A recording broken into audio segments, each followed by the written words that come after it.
তহিজিল্লুল জান্নাহ। আচ্ছা, হ্যাঁ এটা ভাই একটা পড়েছি। সহিহ হাদিস। এই হাদিসটা আমাদেরকে একটু বুঝায় বলেন তো এখানে কি বলা হইছে?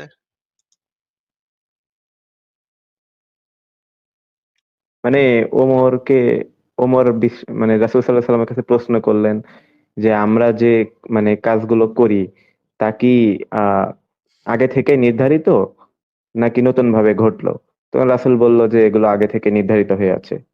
মানে আচ্ছা, এটা হচ্ছে ভাই তকদিরের বিষয়। আল্লাহ এগুলো সৌভাগ্য মানে আগে থেকে সবকিছু নির্ধারণ করে রেখেছে। আচ্ছা। তাহলে এই যে আমি যে বিশ্বাস করব না, ইসলামে যে বিশ্বাস করব না, এইটা কি আগে থেকে নির্ধারিত নাকি এটা আমি আমি আ বিশ্বাস করতেছি না দেইখা করতেছি না? কোনটা?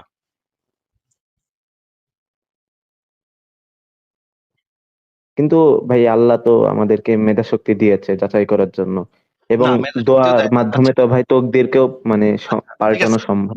এই হাদিসটা তাহলে একটু পড়েন তো। এটা হ্যাঁ, পড়েন। উমর ইবনু উমর রাদিয়াল্লাহু আনহা হতে বর্ণিত, তিনি বলেন রাসূলুল্লাহ সাল্লাল্লাহু আলাইহি ওয়াসাল্লাম বলেছেন, প্রত্যেকটি জিনিসই আল্লাহর কদর